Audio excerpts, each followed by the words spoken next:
Bonjour et bienvenue à toutes et à tous pour ce cours d'immunologie. Nous sommes au chapitre 12, Immunologie de la transplantation, à la section A, Histoire, définition, principes de base et mécanismes.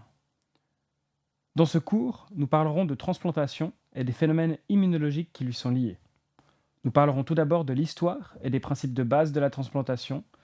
Nous aborderons ensuite le rôle primordial des lymphocytes T et des gènes MHC. Dans la prochaine section, la section B, nous parcourrons les mécanismes de rejet de greffe, de la phase de sensibilisation à la phase effectrice du rejet, puis aborderons les manifestations cliniques de rejet de greffe. Finalement, dans la dernière section, la section C, nous aborderons les cas spécifiques des réactions de transfusion sanguine et de la maladie du greffon contre l'hôte, ou, en anglais, graft versus host disease, dans le cadre de transplantation de cellules souches hématopoïétiques. Nous finirons cette présentation en expliquant les différents mécanismes liés aux thérapies immunosuppressives essentielles à une transplantation réussie. Le principe même de la transplantation est simple. Il consiste en un donneur à qui l'on prélève des cellules, tissus ou organes pour les transférer à un receveur dans le besoin. Cependant, comme vous le savez bien, le corps humain est doté d'un système immunitaire dont le rôle est justement de reconnaître et détruire les cellules du non-soi, rendant le processus de transplantation complexe à réussir avec succès. Durant ces prochaines minutes, je vais vous expliquer comment notre compréhension de la biologie immunitaire a permis l'utilisation de la transplantation, ainsi que les mécanismes immunitaires impliqués. Tout d'abord, il est important de comprendre qu'il existe plusieurs catégories de greffes selon la source de celle-ci. Nous pouvons ainsi définir les catégories suivantes. Tout d'abord, l'autogreffe, définie simplement comme le transfert de tissu d'un individu sur lui-même. Ce processus est utilisé par exemple pour le traitement des grands brûlés, où l'on transfère une partie de peau saine vers le site de la brûlure. On parle d'isogreffe quand des cellules, tissus ou organes sont transférés entre deux individus génétiquement identiques, comme c'est le cas par exemple pour des jumeaux homozygotes ou des souris syngéniques. On parle d'allogreffe quand on transplante cellules, tissus ou organes entre deux individus de la même espèce, mais génétiquement différents. L'allogreffe est utilisée dans la plupart des transplantations humaines. Finalement, la xénogreffe est définie comme le transfert de tissu entre deux espèces différentes, comme par exemple les valves de cœur de cochon qui peuvent être transférées à l'humain. Quand on procède à une transplantation, seules les greffes génétiquement identiques à l'individu greffé, comme l'autogreffe ou l'isogreffe, seront naturellement acceptées par le corps. Si le contenu génétique n'est pas identique, comme dans l'allogreffe ou la xénogreffe, le greffon sera rejeté. Ce concept a été démontré historiquement lors des premières tentatives de transplantation humaine au XXe siècle. En effet, lors de la première tentative en 1952 à l'hôpital Necker de Paris, une allogreffe rénale fut tentée, mais le rein rejeté après seulement 3 semaines. 2 ans plus tard, à Boston, des chirurgiens tentèrent une isogreffe entre deux jumeaux identiques. L'organe fut toléré par le receveur et il survécut 8 ans de plus. Ces constatations suscitent des questions auxquelles nous allons répondre durant ce cours. Quels sont les mécanismes de réjection d'allogreffe et comment utiliser ces connaissances pour améliorer les résultats des transplantations? Les règles de base de la transplantation ont été élucidées par des études sur la transplantation de peau entre souris syngéniques, c'est-à-dire génétiquement identiques, et ont mis en évidence l'importance des lymphocytes T dans la tolérance ou le rejet d'une greffe. Pour comprendre ceci, des scientifiques ont d'abord tenté une greffe de peau entre souris syngéniques et ont remarqué que cette greffe était tolérée. Par contre, si la greffe se fait de manière allogénique, c'est-à-dire entre deux souris avec une génétique différente, la greffe est vite rejetée par la souris receveuse en un laps de temps d'environ 10 jours. De plus, on a remarqué que si l'on tentait une deuxième greffe allogénique sur cette même souris, le rejet est fortement accéléré, mettant en évidence un phénomène de mémoire d'une transplantation précédente. Finalement, le rôle des lymphocytes T dans ce processus de mémoire et rejet accéléré a été mis en évidence par le transfert de lymphocytes T d'une souris sensibilisée, c'est-à-dire qui avait déjà subi une greffe auparavant, vers une souris naïve qui n'a jamais subi de greffe. En effet, dans ce contexte, la souris naïve envers qui on tente une greffe allogénique rejette la greffe de manière accélérée, comme si elle avait été greffée auparavant. Pris ensemble, ces résultats ont confirmé que pour qu'une greffe soit tolérée, les individus devaient être génétiquement semblables et que les lymphocytes T étaient les principaux médiateurs du rejet. La preuve finale de l'implication des lymphocytes T a été obtenue avec le développement des souris nude qui comportent une mutation du gène FOXN1. À cause de cette mutation, les souris nude ne développent pas de thymus fonctionnel. Or, cet organe est nécessaire pour la maturation des lymphocytes T. Les souris nude n'ont donc pas de lymphocytes T matures et fonctionnels. Ceci permet de procéder à des allo- et xénogreffes sur ces souris sans rejet, prouvant ainsi le rôle central des lymphocytes T dans le processus de rejet de greffe. On peut donc définir le rejet de greffe comme une réaction inflammatoire due au système immunitaire adaptatif, donc pourvu de mémoire et spécificité. Pour réussir à dépasser les limitations dues aux lymphocytes T dans les allo- et xénogreffes, il est donc essentiel de comprendre comment ces lymphocytes reconnaissent les cellules et tissus provenant d'un individu génétiquement différent. Durant son développement, le lymphocyte T est entraîné à reconnaître des antigènes.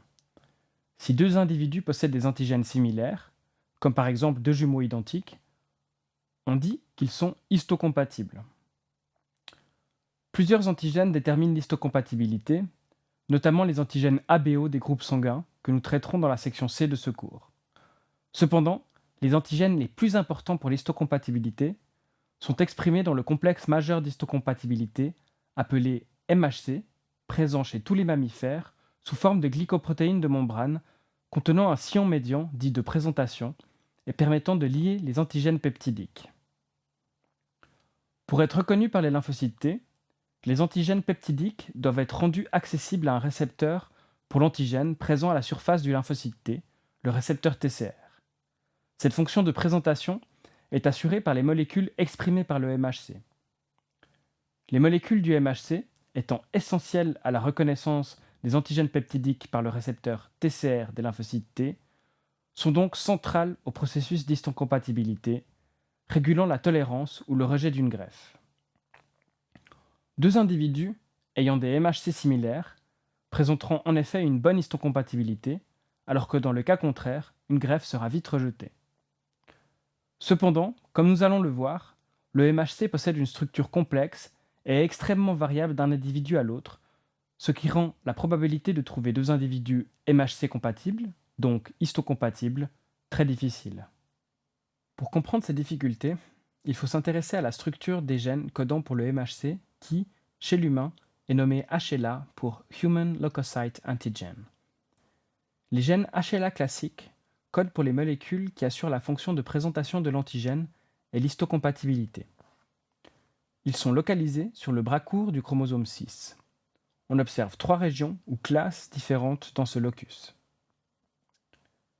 La première, le MHC de classe 1, comprend les gènes HLA-A, HLA-B et HLA-C. La deuxième, la classe 2, comprend les gènes HLA-DP, HLA-DQ et HLA-DR. Finalement, le MHC de classe 3 contient des gènes codant pour des protéines du système du complément ainsi que pour les lymphotoxines et le TNF. La classe 3 ne contenant pas de gènes intervenant dans la présentation antigénique, je vais vous présenter en détail les similarités et différences entre les MHC de classe 1 et 2 qui, ensemble, sont très importantes pour déterminer l'histocompatibilité entre deux individus. Commençons d'abord avec les similitudes entre les HLA de classe 1 et 2. Il existe un très grand nombre d'allèles différentes codant pour les HLA, jusqu'à plusieurs centaines pour certains gènes. Les gènes codant pour le HLA sont en effet les gènes les plus polymorphes de l'espèce humaine. Cependant, chaque individu est hétérozygote pour la plupart de ces gènes HLA de classe 1 et 2, en recevant une copie de chacun de ses parents. Chaque individu n'exprime donc que deux allèles différents par gène HLA, pris dans le pool de plusieurs centaines de gènes présents dans l'espèce humaine. Ces caractéristiques créent une sorte de signature HLA, quasiment unique pour chaque être humain. La transmission génétique des gènes HLA suit une logique mendélienne. Au sein d'une famille, chaque parent transmettra un de ses chromosomes 6 qui contient tous les gènes codant pour le HLA. Ceci implique que chaque individu reçoit une copie d'un set entier des gènes HLA aussi appelé haplotype HLA, de chacun de ses parents. C'est ce qu'on appelle la transmission verticale en bloc. L'expression de chacun de ces haplotypes est faite en parallèle, d'une façon codominante, ce qui veut dire que chaque copie de gène est exprimée à part égale. Pour résumer, la probabilité que deux individus tirés au hasard dans la population aient la même signature HLA est infime, alors que pour deux enfants différents nés de mêmes parents, elle monte à 1 chance sur 4. Dans le cadre de la transplantation, si l'on cherche un donneur compatible, on aura donc beaucoup plus de chances de le trouver au sein de sa famille que dans la population en général. Finalement, dû également à la transmission en bloc d'un haplotype HLA, certaines combinaisons de gènes HLA se retrouvent plus souvent ensemble que d'autres, comme par exemple le trio HLA-A1 avec le HLA-B8 et le HLA-DR3. La fréquence de ces combinaisons dans une population dépend de beaucoup de facteurs, notamment de l'origine des ancêtres, de par la nature génétique de la transmission. Si l'on cherche un donneur compatible, on aura donc plus de chances de le trouver dans une population ayant des origines géographiques communes avec le receveur. La fonction de base des HLA de classe 1 et 2 est similaire. Ils servent à la présentation d'antigènes. Cependant, des différences notables de fonction sont à remarquer.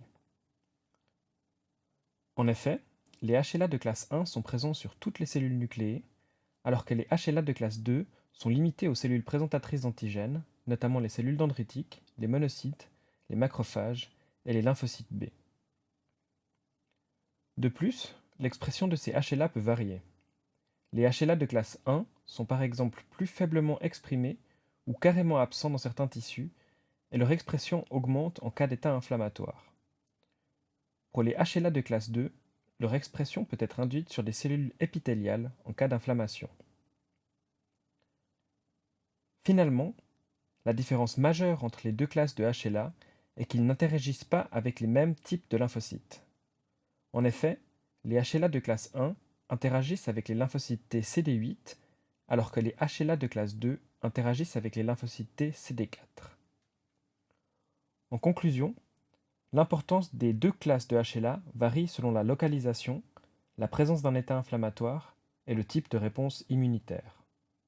Avant de conclure cette section, il est important de remarquer que les gènes HLA ne sont pas les seuls responsables de l'histocompatibilité entre deux individus. D'autres antigènes, comme par exemple l'antigène HY, présent uniquement chez les hommes, peuvent médier un rejet de greffe. Dans ce cas, le rein sera rejeté chez les femmes qui développeront des anticorps anti-HY. Ces sortes d'incompatibilités induisent un rejet plus lent que les incompatibilités HLA, mais rajoutent néanmoins de la complexité à obtenir une transplantation réussie. En résumé, il existe donc 3 situations possibles lorsqu'on effectue une greffe. Dans la première, si l'histocompatibilité est parfaite, comme chez les souris syngéniques qui sont génétiquement identiques, la greffe sera totalement tolérée. En cas d'incompatibilité MHC ou HLA chez les humains, la greffe sera vite rejetée. Finalement, en cas d'incompatibilité d'un gène mineur d'histocompatibilité, la greffe sera également rejetée, mais de façon plus lente. Nous voilà arrivés à la fin de la section A du cours sur la transplantation. Durant cette présentation, je vous ai expliqué le rôle essentiel des lymphocytes T dans le rejet de greffe. Ce rejet est donc orchestré par le système immunitaire adaptatif et fait preuve de mémoire et spécificité. Durant le processus de rejet, les lymphocytes T reconnaissent principalement les MHC du donneur, ou HLA chez les humains, qui sont des structures nécessaires à la présentation des antigènes. Ces HLA peuvent être de classe 1 ou 2, avec des différences notables de fonction et d'expression. En effet, la présence de HLA de classe 1 est ubiquitaire sur toutes les cellules nucléées de l'organisme et interagit avec les lymphocytes T. Les HLA de classe 2, quant à eux, sont présents quasi uniquement sur les cellules présentatrices d'antigènes professionnels et interagissent avec les lymphocytes T CD4. Finalement, outre les incompatibilités HLA, il existe des antigènes d'incompatibilité mineure, comme le HY chez les hommes, qui peuvent être reconnus par les lymphocytes du receveur et donc déclencher un mécanisme de rejet de greffe. Ce mécanisme de rejet est plus lent qu'une incompatibilité HLA.